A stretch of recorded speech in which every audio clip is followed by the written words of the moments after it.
के स्टार्ट में ही हमें फ्यूचर दिखाया जाता है जब पॉपुलेशन बहुत ज्यादा बढ़ चुकी थी और इसके लिए गवर्नमेंट भी बहुत ज्यादा परेशान थी क्योंकि दुनिया में रहने के लिए काफी कम जगह बची थी। तो इसका हल निकालने के लिए वो लोग सोच रहे थे कि क्यों ना मार्स को विजिट किया जाए, उधर के एटमॉस्फेयर को देखा जाए कि क्या इंसान वहाँ जिंदा रह सकते हैं। तो वहाँ पर भेजने के लिए वो कॉकरोच को चुनते हैं क्योंकि सर्दी हो या गर्मी चाहे कैसा भी मौसम हो कॉकरोच जिंदा रह लेते हैं। ये साल 2097 होता है।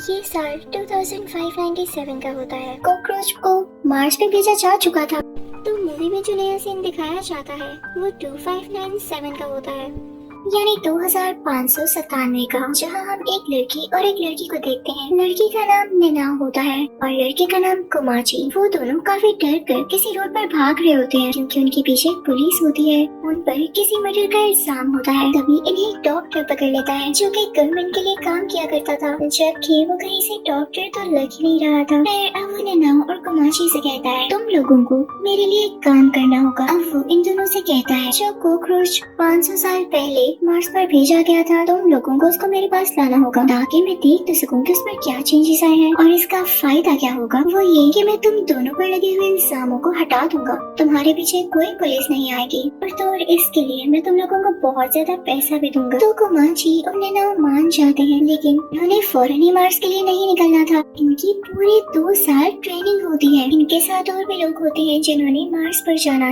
और कुछ ही टाइम में ये लोग मार्स पर पहुंच जाते हैं। अब ये लोग वहाँ जाते बेहोश कर देने वाली गैस छोड़ देते हैं ताकि मार्स पर मौजूद सारे के सारे कॉकरोचेस बेहोश हो जाएं। लेकिन जब ये लोग इधर उधर ढूंढने लगते हैं तो हैरानी की बात कि इनको एक भी कॉकरोच नहीं मिलता। कोमाची के एक और साथी का नाम जेन होता है। अब जब जेन अपनी साथी के साथ आगे जा रहा होता है तो उसे कॉकरोच की जगह एक क्रीचर दिखाई देती है। वो बिल्कुल इंसानों की तरह खड़ी हुई थी, लेकिन ऐसे लग रहा था कि जैसे वो आधी कोई क्रीचर हो और आधा वो कॉकरोच ही हो। ऐसे लग रहा था जैसे उनके हाथ में कोई लकड़ी या पत्थर है और अगर उन्होंने अपने अलावा यहाँ पर किसी को देख लिया तो उस पर हमला कर देंगे। तो जेन अपनी साथी के मुंह पर हाथ रख लेता है और उसे चुप रहने का कहता है क्योंकि ये क्रिएचर्स मासूम तो नहीं लग रहे थे। अपने निनाओ और कोमाची भी एक साथ जा रहे होते हैं, उन्हें भी यही क्रिएचर्स दिखाई देते हैं। वो उनको देख के काफी डर जाते हैं और स्टिल खड़े हो जाते हैं। लेकिन तभी वो कॉकरोच के जैसे दिखने वाला क्रिएचर भाग कर आता है और निनाओ की गर्दन तोड़ देता है। वो इतनी ज्यादा क्विकली आता है कि कोमाची उसको रोक भी नहीं पाता। ऐसा करते ही वो वहाँ से गायब हो जाता है। न जाने इसको निनाओ से क्या दुश्मनी थी। निनाओ से तो नहीं लगता, इसको पूरे इंसानों से दुश्मनी थी। हाँ, वो सब निनाओ को वापस स्पेसशिप में ले आते हैं तो डॉक्टर भी ने कंफर्म कर देता है जिस क्रिएचर ने इस पर अटैक किया वो कोई और नहीं बल्कि वही कॉकरोचेस जो कि 500 साल पहले यहाँ पर भेजे गए थे। और जाहिर है एटमॉस्फेरिक चेंज हर एक चीज पर होता है तो इन पर क्यों ना होता। ये इवॉल्व हो गए, एक बड़ी सी क्रिएचर में बदल गए। इसके साथ साथ इनमें थिंकिंग एबिलिटी भी और काफी ज्यादा पावर भी आ गई जिसका यूज करना ये काफी अच्छे तरीके से जानते हैं। तो डॉक्टर बताता है कि इनसे लड़ने का एक तरीका है। मेरे पास एक ऐसा इंजेक्शन है जो कि तुम लोगों के अंदर इंजेक्ट होते ही तुम्हें पावरफुल बना देगा। कुछ टाइम के लिए तुम लोगों में भी एबिलिटीज आ जाएंगी। इसी के साथ वही कॉकरोच क्रिएचर्स आ जाते हैं। तभी इनके क्रू में से एक आदमी बाहर आता है जिसने अपने सर पर कोई कपड़ा बांधा होता है। वो कहता है कि मेरे अंदर ये इंजेक्शन इंजेक्ट कर दिया जाए। अब उसको इंजेक्शन लगा दिया जाता है तो उसमें भी वो पावर्स आ जाती है। उसके हाथ से आग निकलने लगती है तो अपने सामने खड़े हुए क्रिएचर को उस आग से मार डालता है। उनका रूप शीशे का होता है तो एक क्रिएचर उस ग्लास रूफ को तोड़ते हुए अंदर आ जाता है और वो वहाँ पर 2 आदमियों को मार डालता है। वो एक आदमी की गर्दन उसकी बॉडी से लेता ही कर देता है। लगता है ये इनका फेवरेट काम है। ये देखते हुए कैप्टन को तो बहुत ज्यादा गुस्सा आता है तो वो भी इंजेक्शन ले लेता है और बुलेट आंट में बदल जाता है।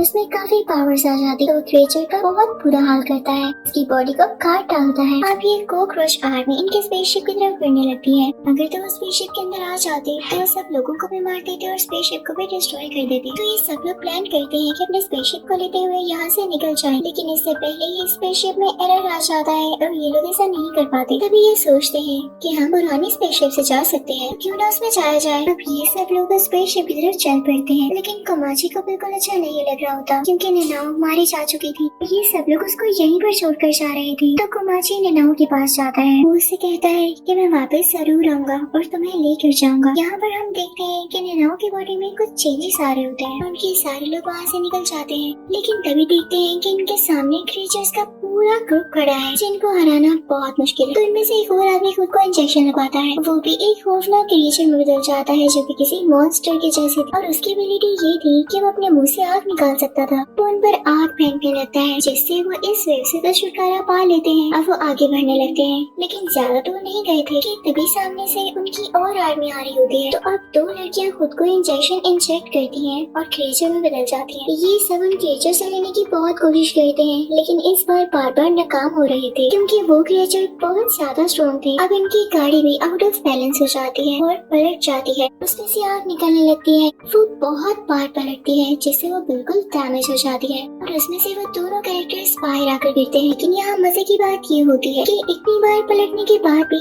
गाड़ी दोबारा से स्टार्ट हो जाती है। वो गाड़ी ऑटो होती है और अपने आप ही चलने लगती है। तभी क्रिएचर्स का हमला होता है इन 3 लोगों पर जो कि डॉक्टर के साथ आए, लेकिन क्रिएचर्स इनके बहुत करीब आ जाते हैं, एक का सर उड़ा देते हैं, एक को अपने स्टिक से बहुत जोर से मारते हैं कि वो जमीन पर जाकर लग जाए और इसी तरह से वो क्रिएचर्स उन तीनों को मार डालते हैं। अब स्पेसशिप पे एक लड़की स्पेसशिप को जमीन के लिए सेट कर देती है क्योंकि वो लोग इस गाड़ी पर और रुकना नहीं चाहते थे, क्योंकि जिन कॉकरोचेस को वो पकड़ने आए थे वो तो अब एक क्रिएचर में बदल चुके थे जो कि उनके कंट्रोल में बिल्कुल नहीं थी। लेकिन इससे पहले उनको बाहर किसी चीज की आवाज आती है। जब वो बाहर जाकर देखते हैं तो उनके साथी मर चुके होते हैं, लेकिन वहाँ पर 2 ही डेड बॉडीज होती है। पता नहीं तीसरा आदमी कहाँ गया। अब कोमाची को गुस्सा आ जाता है। कोमाची, चीन और एक और लड़की भी अपने अंदर इंजेक्शन इंजेक्ट कर लेते हैं और उनमें भी एबिलिटीज आ जाती हैं। अब वो जाते हैं क्रिएचर्स के पास उन्हें मारने के लिए कि तभी हम देखते हैं कि वो क्रिएचर्स कैप्टन को मारने वाले होते हैं। लेकिन तभी एक लड़की जो कि पहले हमें लग रही थी कि क्रिएचर्स नहीं मारती होगी, उनमें से एक क्रिएचर की बॉडी को चीरते हुए बाहर आती है और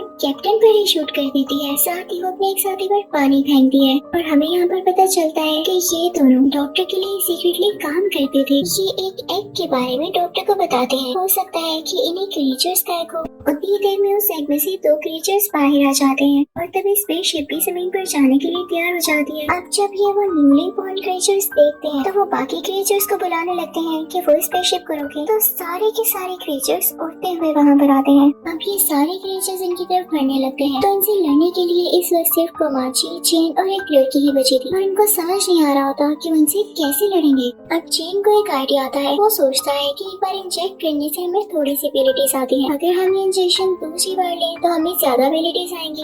ऑब्वियसली अगर तीसरी बार लेंगे तो हो सकता है कि हमें सारी एबिलिटीज आ जाएं जो कि कॉकरोचेस में है। अब ऐसे ही होता है। जब चेन 3rd टाइम वो इंजेक्शन लेता है तो उसके पैर भी निकल आते हैं और यही तो वो चाहता था। अब वो उन कॉकरोचेस से लड़ने लगता है,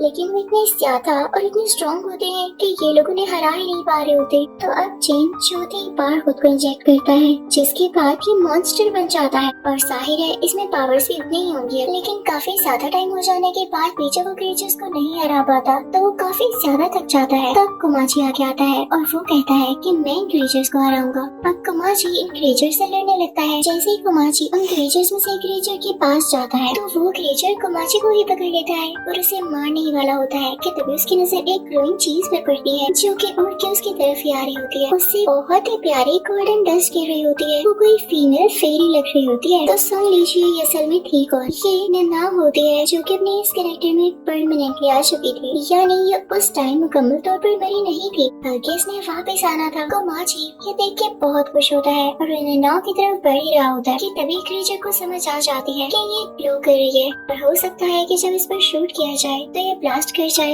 इस तरह से मैं इसे मार सकूं। तो वो सालिम क्रिएचर इसी तरह करता है। ग्लोइंग नैनाओं पर शूट करने की वजह से वहाँ पर ब्लास्ट हो जाता है और नैनाओ फिर से गायब हो जाती है। लेकिन कोमाची भी वहीं पर होता है और उसकी जान को भी खतरा था कि कहीं वो चल न जाए। तो चेन उसे उठाकर वहाँ से ले जाता है और कोमाची नैनाओं को आवाजें देता रहता है क्योंकि वो नैनाओं को पसंद किया करता था। और अब उसका एंड होता हुआ देखकर वो बहुत ज्यादा दुखी था। कोमाची बेहोश हो जाता है और अगले ही पल जब उसे होश आती है तो देखता है कि चेन उसके सामने है, लेकिन अब वो एक पूरा का पूरा क्रिएचर बन चुका था। कोमाची उसे कहता है आओ चेन चले यहाँ से, लेकिन चेन कहता है नहीं कोमाची, मैं मार्स का ही एक क्रिएचर बन चुका, मेरा जमीन पर जाना ठीक नहीं है मेरे दोस्त, मुझे यही रहना होगा। मैं नहीं चाहता कि मेरी वजह से किसी को कोई भी मसला हो। तुम जाओ, मैं तुम्हें हमेशा याद रखूंगा। कोमाची ऐसा करना चाहता तो नहीं था लेकिन उसे करना पड़ता है। वो बहुत दुखी था कि उसकी दोस्त नैनाओ भी नहीं रही और चेन भी नहीं रह गया। अब कोमाची स्पेसशिप की तरफ चला जाता है। अब उनका अगला हमारा टारगेट जमीन ही होती है। हम डॉक्टर को देखते हैं जो कि ये सारी स्टोरी दुनिया को बता रहा होता है और लाइव टेलीकास्ट दे रहा होता है। अब जब गवर्नमेंट को ये पता चलता है कि उनका इतना वक्त और पैसा जाया हुआ